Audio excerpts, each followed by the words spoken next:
काव्य की दशा भी कहां पहुंच गई है। कविता का दिनकर दूर क्षितिज की ओर चला, राष्ट्रवाद का अब वो नाद कहां, और काव्य के अनंत व्योम में फुहड़ता के पुच्छल तारे, इस घोर तमिश्रा में अब भोर कहां, और विरह की वेला में वहनी बन जाती चंद्र मरीची, भावों की वो जुनहाई कहां, और मोर पंख बन कान्हा की किरट सजो और इठलाऊं, रस रत्नाकर की वो किलौड़ कहां, और रूठी राधिका को रिझावन राधिका को ही रूप धरे ऐसा सूर का वो छबीला छेला कहां, और मेरा रंग दे बसंती चोला गाकर ब्याहने चले दीवानों का ऐसा वो रीला कहां। तो कहीं ना कहीं काव्य की दशाएं भी बिगड़ी है। तो कोशिश करते हैं उन संस्कारों को जीने के लिए, और अपन तो राजस्थान की उस गौरवशाली संस्कृति को जीने वाले लोग हैं, और उस गौरवशाली अध्यायों को जीने वाले लोग हैं, जिसके लिए कर्नल टोड कहा करते थे कि राजस्थान का ऐसी कोई जगह नहीं जहां थर्मोपली जैसा युद्ध ना हुआ हो, और ऐसा कोई घर नहीं जहां नेपोलियन बोनापार्ट जैसा योद्धा न हुआ हो। तो एक बार एक टिप्पणी से मैं अपनी बात आरंभ करता हूं, और आपके उठे हुए हाथ मुझे बता दें कि आप कवि दीपक पारेख को सुनने के लिए बैठे हैं। और टिप्पणी अब मैं सौंपता हूं, हाथ अब उठे, टिप्पणी अब मैं सौंपता हूं। मैं चाहूंगा जो रिकॉर्ड कर रहे हैं वो मुझे नहीं, इन करतल ध्वनियों को रिकॉर्ड करें। मैं अपनी बात कहना चाहता हूं, मुझे मालूम चले कि मैं राजस्थान की उस धरती पर कब्जपात करने के लिए खड़ा हो, जहां के राणा प्रताप की जूतियों की धमक सुनकर मुगलिया सल्तनत की नींव में चरमराहट पैदा हो जाती थी।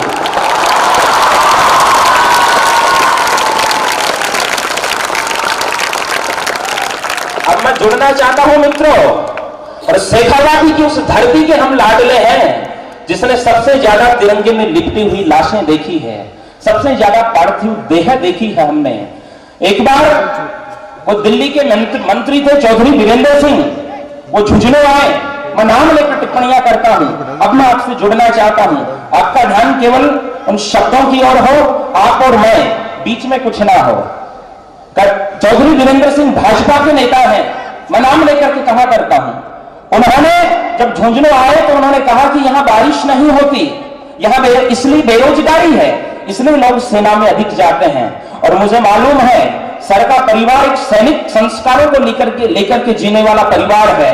तब मैंने एक भारत सरकार के कार्यक्रम में, जब कर्नल राज्यवर्धन सिंह राठौर मुख्य अतिथि थे, तब आपके दीपक ने जवाब दिया था, यदि वो जवाब दिनों तक दस्तक दे तो हाथ उठे।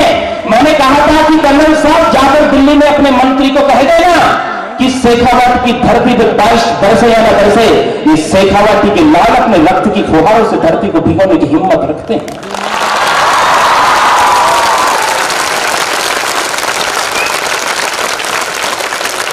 और एक टिप्पणी और सौंपता हूं, कैमरा आपकी ओर घूमा है। मालूम चले कि मुझे मालूम चले, मैं उस धरती पर खड़ा होकर कब्जपात करने के लिए सीमा पर जहां पे खेतों की सूबों की धमक सुनकर लाहौर इस्लामाबाद में बैठे गद्दारों की छातियां हिल जाया करती है।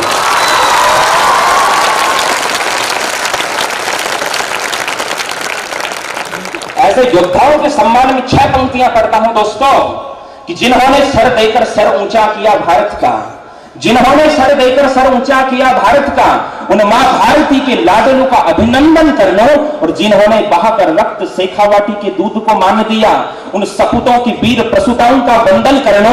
और जिन्होंने किया निछरावल सर्वस्व अपना भारत पर, उन शहीदों के कदमों वाली माटी का पूजन कर लो। और जिन्होंने बुझाकर स्वरों को जलाया चिराग बलिदान का, मैं दीपक और अमर दीपक को शत शत नमन कर लूं, शत शत नमन कर लूं, शत शत नमन कर लूं। जब भी कहीं जाता हूं तो दायित्व बनता है सबसे पहले अपनी मां का गुणगान करूं, अपनी इस मिट्टी का गुणगान करूं। और ये वो मिट्टी है कि या माटी शेखावाटी की है, वंदन कर लो शीश झुका लो, कर लो इस रज को मस्तक पे धारण। या माटी शेखावाटी की है, वंदन कर लो शीश झुका लो, कर लो इस रज को मस्तक पे धारण। अरे करगिल पर जब दुश्मन चढ़ाया था, इस मिट्टी के बेटों ने शीश चढ़ाए थे। इस धरती की वीर सुताओं ने बलि वेदी पे शीश फूल मिटाए थे। इस धरती की वीर सुताओं ने बलि वेदी पे शीश फूल मिटाए थे। विवाह के चंद दिनों के बाद जवान जाकर के शहादत देता है कि गीली मेहंदी के नाजुक हाथों से बहुत दफा सपनों की चिता जलाई थी। जो लोग सत्ता के मद में उन्मत्त होकर के शहादत का अपमान कर देते हैं, मैं लिखता हूं कि गीली मेहंदी के नाजुक हाथों से बहुत दफा सपनों की चिता जलाई थी। बंदूकों बीच रणखेत खड़े पियर को आंसू पिकर रुधिर लिखित पाती भिजवाई थी कि तुम मेरी चिंता न करना, दुश्मन से भिड़ जाना। वो वीरांगना क्या कहती है कि तुम मेरी चिंता न करना, दुश्मन से भिड़ जाना, और मैं विधवा होकर भी अमर सुहागन कहलाऊंगी, और आने वाले अंश तिहारे को, गर्भस्थ अंश तिहारे को तेरी वीर कथा बतलाकर सेना में भिजवाऊंगी, तेरी वीर कथा बतलाकर सेना में भिजवाऊंगी। वो वीरांगना क्या कहती है कि सूर्य के सुनहले सितारों से तुम मेरी मांग में अमर सिंधु भर जाना। सब रवायतें क्या है, जब शहादत का परवाना आता है तो वीरांगना विवाह के वस्त्र पहनकर शमशान भूमि तक छोड़ने जाती है। उन संस्कारों को जीने वाली ये धरती कि सूर्य के सुनहले सितारों से तुम मेरी मांग में अमर सिंधु भर जाना, 16 श्रृंगार सजू सजना दुल्हन का वेश धरूंगी। अरे माँ बापू की छाती फूले, जयकारों से गूंजेगा घर अपना, और सारा गांव गर्व करेगा तुझ पर, छोटे बड़े लोगों के लब से एक ही नारा गूंजेगा, जब तक सूरज चांद रहे अंबर में अपना लाल अमर रहेगा, अपना लाल अमर रहेगा, अपना लाल। और वीरांगना क्या कहती है कि जब पूरा गांव कह रहा कि तुम अमर हो गई, तुम विधवा कैसे हो गई, हृदय की गहराइयों के साथ दो पंक्तियां सुनना। वो क्या कहती है कि तो फिर तुम क्यों चिंता करते हो मेरे वैधव्य की, तो फिर तुम क्यों चिंता करते हो मेरे वैधव्य की। अरे चुप के सांझ को छत पर चली आऊंगी, और आकाश की उस चमकीले तारे में तुझको निरखूं सजना, तेरी पाती को छाती से लगाकर पहली दीवानी बन जाऊंगी, तेरी पाती को छाती से लगाकर प्रेम दीवानी बन जाऊंगी। ऐसे संस्कारों को जीने वाली ये धरती। लेकिन साहब, जब शहादत का अपमान होता है तब शब्दों को तल्ख करना पड़ता है। जब संसद बम हमला हुआ, संसद में हमला हुआ तो 6 जवान शहीद हुए थे। उनमें हमारे नीमका थाना के अशोक चक्र से सम्मानित जेपी यादव साहब भी थे। तो उनकी वीरांगनाएं एक नेता के पास कुछ आरजू लेकर के जाती है, और सत्ता के मद में उन्मत्त वो नेता पानी की पीक थूकते हुए कह देता है कि 5 लाख तो भिजवा दिए, और क्या चाहिए। और जब लोग वंदे मातरम बोलने पर फतवे जारी कर देते हैं, जब हैदराबाद से खड़ा होकर के कोई ओवैसी कहता कि भारत माता की जय बोलने से इस्लाम खतरे में पड़ जाता है, तो मैं बता देना चाहता हूं कि हिंदुस्तान सुरक्षित कब होता है। एसी के कमरों में बैठ करके ज्ञान देने से हिंदुस्तान सुरक्षित नहीं होता। जब -55 डिग्री के अंदर हिंदुस्तान का कोई बेटा अपनी बंदूक लेकर कदम ताल करता है, तब हिंदुस्तान सुरक्षित होता है। और जब एक जवान अपनी शहादत देता है तो केवल एक वो व्यक्ति नहीं होता, पूरा परिवार शहादत देता है। एक मां अपने आंचल, एक बहन अपनी राखी, एक पत्नी अपना सिंदूर बलिदान करती है। ये हिंदुस्तान सुरक्षित कब होता है कि इबादत उन वीर माताओं की करूं। ये बीच में आवाज आ रही है भैया, इबादत उन वीर माताओं की करूं जिनके सुतों की चिताओं से हिफाजत हिंद की हुई। ध्यान से सुनिएगा, इबादत उन वीर माताओं की करूं जिनके सुतों की चिताओं से हिफाजत हिंद की हुई, और अकीदत उन वीर कांताओं की करूं जिनके मेहंदी के रंग से बर्फीली चोटी शुष्क हो गई। इबादत उन वीर माताओं की करूं जिनके सुतों की चिताओं से हिफाजत हिंद की हुई, और अकीदत उन वीर कांताओं की करूं जिनके मेहंदी के रंग से बर्फीली चोटी शुष्क हो गई, और आराधना उन वीर बहनों की करूं जिनके नाजुक धागों की राखियां मरगठों पर बिखरी है, और वंदना उन वीर सुताओं की करो जिनके थरथराते लबों से अलविदा जय हिंद सुन कायनात तड़पी है। अरे शहादत का मोल तुम क्या जानो, जो अपमान करते हैं जवाब देता हूं, जो कहते हैं कि फतवे जारी करते हैं जवाब देता हूं। अरे शहादत का मोल तुम क्या जानो, जिनकी रोटियां शहीदों की चिताओं के पांव पर झूलती है, और अस्ताक और बिस्मिल के दिल की तुम क्या जानो, जिनकी जवानियां स्वाभिमान के भाव में सूलियों पर झूलती है।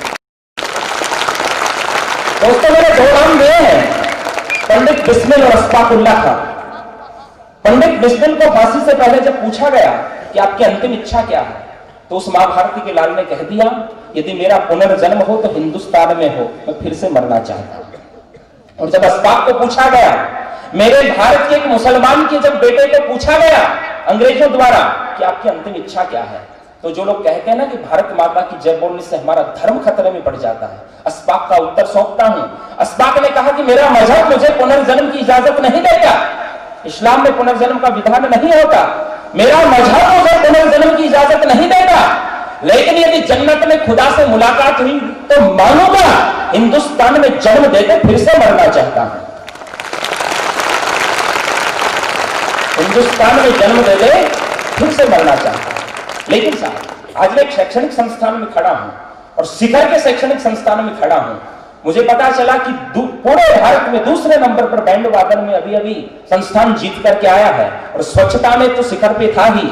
तो और लेकिन उसी समय दिल्ली के अंदर जेएनयू जैसे प्रतिष्ठित संस्थान से जब राष्ट्रद्रोह के नारे गूंजते हैं तो मुझे एक वाकया स्मरण हो आता है। अब आप जुड़ने की कोशिश कीजिएगा। याद कीजिए 3-4 वर्ष पूर्व की घटना। करगिल की हिफाजत में तैनात 6 जवान बर्फ में दफन हो गए। छठवां हनुमंत थप्पा जिंदा दिल्ली आया था। वो 6 दिन तक बर्फ में दबा रहा, फिर भी वो व्यक्ति जिंदा दिल्ली पहुंचा था। और दिल्ली के अस्पताल में तमाम सुविधाएं मिलने के बावजूद उनका देहांत हुआ, उनका स्वर्ग गमन हुआ। लोगों ने पूछा, दीपक ये कैसे चला गया? जो व्यक्ति -55 डिग्री में 6 दिन बर्फ में जिंदा दफन रहा तो भी कुछ नहीं बिगड़ा, अस्पताल में तमाम सुविधाओं के बाद कैसे चला गया? मैंने उत्तर दिया कि मां भारती का लाल था। उस दिन गया था जिस दिन जेएनयू में नारे लगे थे कि अफजल हम शर्मिंदा है, तेरे कातिल जिंदा है। तो मैंने कहा ये मां भारती का लाल उन हवाओं में श्वास नहीं लेना चाहता जिनमें देशद्रोह की बदबू आती है। और कौन थे वो नारे लगाने वाले लोग? लोगों ने पूछा कि लोग कौन है, तो मैंने उत्तर दिया। दृश्य देखना कि जिंदा दिल जवान जज्ब हुए हिम घाटी में, जिंदा दिल जवान जज्ब हुए हिम घाटी में, प्राणों की कीमत पर बलिदानी छाती का मान रखा। ये नहीं मालूम मुझे, उत्तर सौंपता हूं वो लोग कौन थे, उनका डीएनए कैसा था। हनुमत तुम नहीं मालूम मुझे, मारा तुम्हें निकम्मे बुद्धिजीवी नमक हरामों ने, हिंदुस्तानी जल के धन से पड़ने वाली पाकिस्तानी हाफिज की नाजायज औलादों ने। हनुमत तुम नहीं मालूम मुझे, मारा तुम्हें निकम्मे बुद्धिजीवी नमक हरामों ने, हिंदुस्तानी जल के धन से पड़ने वाली पाकिस्तानी हाफिज की नाजायज औलादों ने। लेकिन साहब दुख तो तब होता है जब लोग चंद वोटों की खातिर अपनी अस्मिता को बेचने के लिए तैयार हो जाते हैं। उस समय एक बहुत बड़ी पार्टी के शहजादे वहां जाकर के कहते हैं कि बच्चों ने जो महसूस किया वो बोला। मैंने पहले सत्ता के खिलाफ बात की थी, अब विपक्ष की ओर मुड़ता हूं क्योंकि कवि निष्पक्ष होता है और केसरी सिंह भारत की विरासत को लेकर के खड़ा होता हूं, भय मुझे है नहीं। उन्होंने कहा कि बच्चों ने जो महसूस किया वो बोला। बच्चों ने क्या महसूस किया था कि कश्मीर भी मांगे आजादी, केरल भी मांगे आजादी, आसाम भी मांगे आजादी, भारत की टुकड़े करने की बातें महसूस की थी। लेकिन लोगों ने पूछा कि भारत के लोग, ये राजनीतिक लोग ऐसी बातें क्यों करते हैं? तो मैं आपको कहना चाहता हूं कि मिला दो मधु सिंधु मधुर हो नहीं सकता। समुद्र में कितना ही शहद मिला दो वो मीठा हो सकता है क्या? मिला दो मधु सिंधु मधुर हो नहीं सकता, फल पर हो मणि व्याल हलाहल तज नहीं सकता, और नेमते निछरावल कर दो कितनी ही नगर वधुओं पर, ये जिस्म के बाजारू दलाल हैं, इनसे नेह मिल नहीं सकता। तो इनसे अपेक्षा करना व्यर्थ है। तो मैंने जब कहा कि इनका डीएनए विदेशी है, कौन लोग थे ये लोग, तो एक कहानी सौंपना चाहता हूं शहजादे के ऊपर। छत्रपति शिवाजी महाराज जब छोटे थे एक दिन खेल रहे थे, कुछ साधु आए। मां जीजा कहीं बाहर गई हुई थी। साधुओं ने कहा कि आज रात को हमें यहां रुकना है। तो शिवाजी ने कहा मैं मां से पूछ करके आता हूं। अंदर दौड़ करके गए, मां को प्रणाम किया कि मां कुछ साधु आए हैं, अपने यहां रुकना चाहते हैं। तो मां ने थप्पड़ लगा दी कि बेटा ये पूछने की बात थी क्या, सीधा अंदर लेकर के आता। लेकिन बेटा इसमें तेरा दोष नहीं है। एक दिन मैं कहीं बाहर गई हुई थी, तू छोटा था और दाई ने दूध पिला दिया। मैंने आकर के उल्टा लटका कर दूध तो पूरा निकाल दिया, लेकिन लगता है एक बूंद तो बच गई थी। अब मैं बताना चाहता हूं इस घटना को याद रखना और पूरा पंडाल 2 मिनट तक हाथ खड़े कर दें तो मेरा अनाज सार्थक होगा। उस घटना को याद करिएगा, पहले पंक्ति सुनिए। उस घटना को याद करिएगा जब दिल्ली की एक बहुत बड़ी पार्टी के शहजादे जो 50 वर्ष की उम्र में भी युवा कहलाते हैं, उन्होंने कहा था कि बच्चों ने जो महसूस किया वो बोला। ये राष्ट्र के खिलाफ बात उन्होंने कैसे कह दी? तो मैं कहना चाहता हूं कि भारत में भारत के टुकड़े करने की बातें कैसे हो सकती है? भारत में भारत के टुकड़े करने की बातें कैसे हो सकती है? विचार गहरे है पर बोला पेट बबूल का तो आम कहां से होगा? और जब शिवाजी के एक बूंद जन्म से परंपरा खंडित हो सकती है, तो जिसने पूरा दूध विदेशी पिया, दिल में हिंदुस्तान कहां से होगा?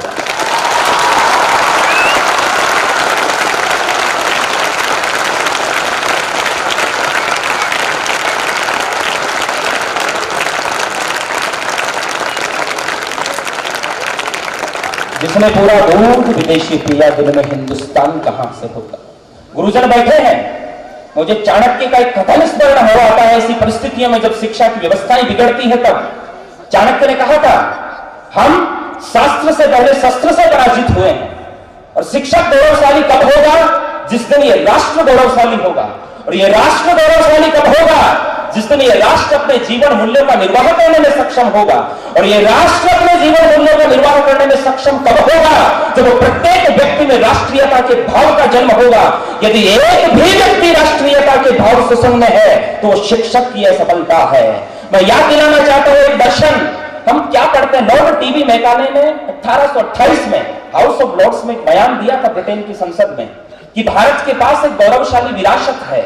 यदि भारत को गुलाम बनाना है, तो उनके जीवन मूल्यों पर प्रहार करना होगा। और उसी मैकाले को शिक्षा पद्धति का जनक बना करके 1833 के चार्टर के साथ भेजा गया। 54 में उनको आयोग का अध्यक्ष बनाया गया।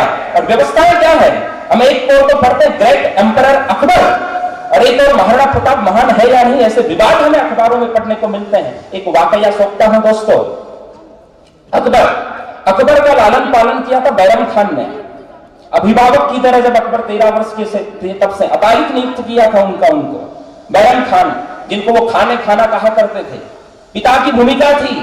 लेकिन जब बैरम की हत्या कर दी गई, तो बैरम की पत्नी सलमा बेगम से अकबर ने निकाह पढ़ लिया। ऐसे संस्कार थे उन लोगों के, जो मां का दर्जा रखती है।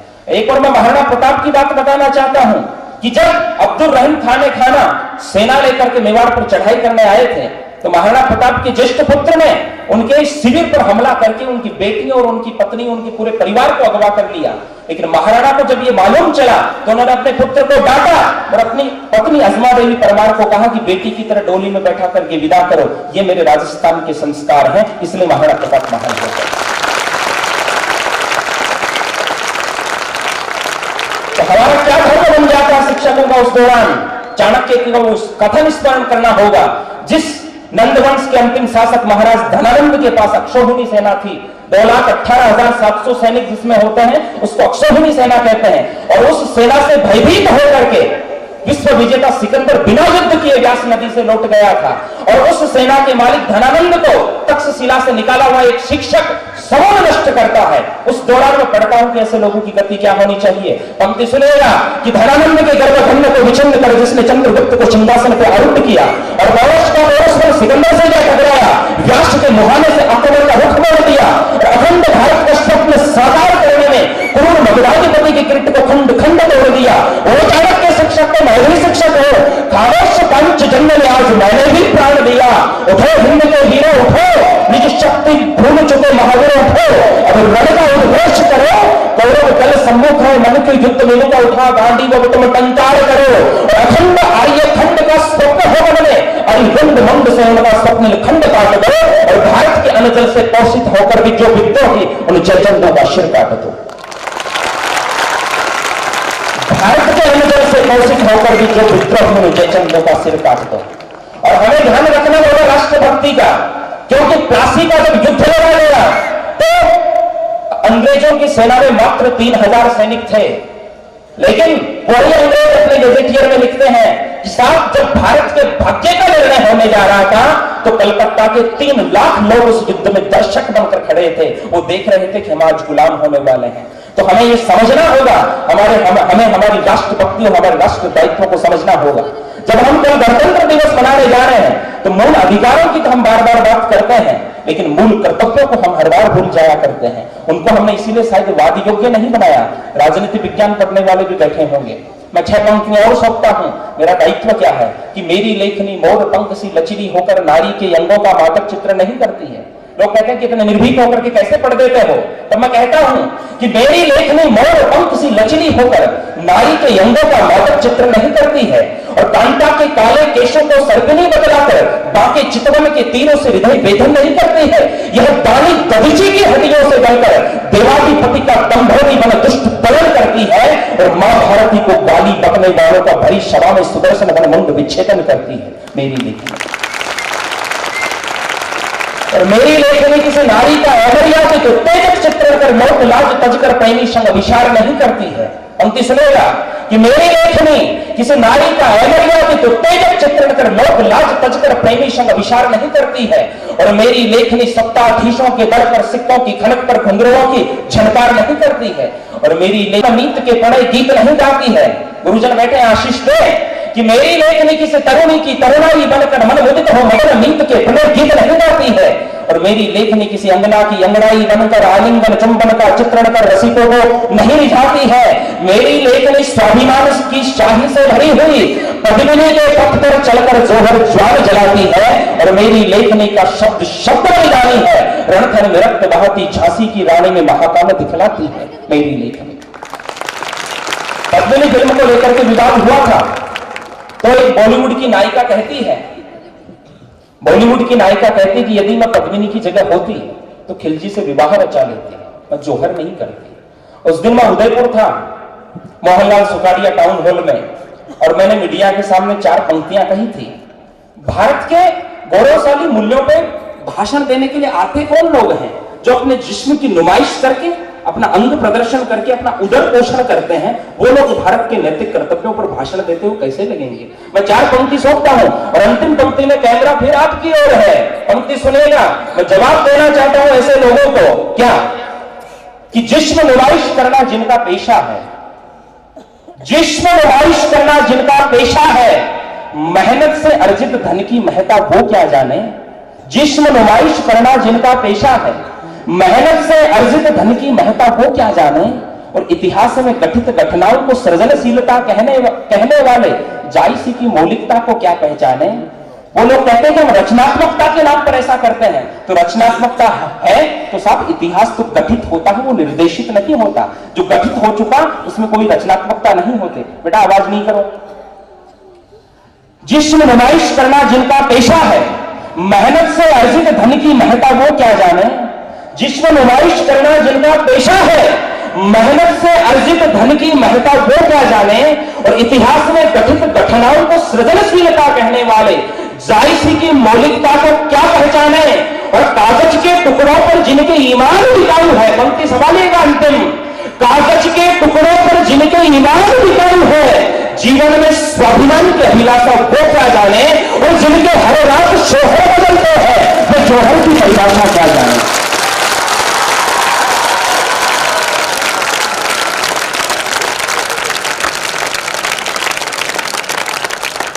जिनके हर रात शोहर बदलते हैं, वे जोहर की परिभाषा क्या जाने। क्योंकि जब बॉलीवुड के कोई अभिनेता खड़े होकर के कि भारत में असहिष्णुता फैल गई, विश्व पटल पर भारत को बदनाम करने की साजिशें जब की जाती है, तो मैं कहता हूं सुधी वर्ग समझेंगे, बच्चे तो टिप्पणी पता नहीं समझे या नहीं समझे। जो लोग अपने जीवन काल में एक पति पत्नी का नाता अंत तक नहीं निभा सकते, 2-2 बार 3-3 बार तोड़ देते हैं, वो लोग कहते हैं कि भारत असहिष्णु हो गया।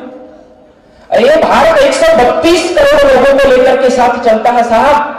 2 लोग जब जीवन काल में निर्वाह नहीं कर सकते तो 132 करोड़ की इस विशाल हिंदुस्तान में छोटी मोटी घटनाएं भारत के चरित्र का दर्शन नहीं करवाती साहब।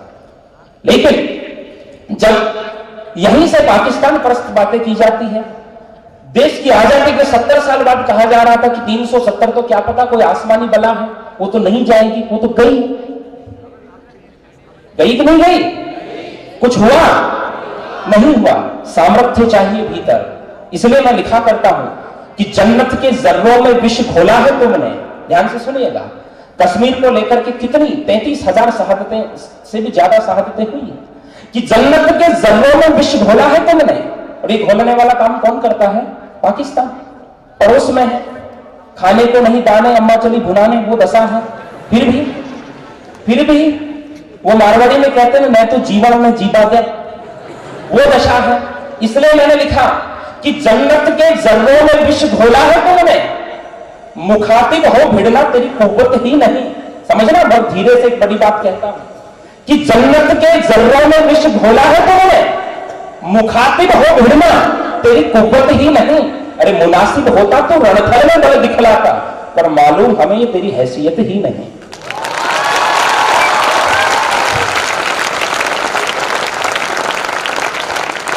पंक्ति तो अंतिम संभालना कि जन्नत के जर्रों में विष घोला हो तुमने, मुखातिब हो ढूंढना तेरी कुव्वत ही नहीं। मुनासिब होता तो रणथल में बल दिखलाता, पर मालूम हमें ये तेरी हैसियत ही नहीं।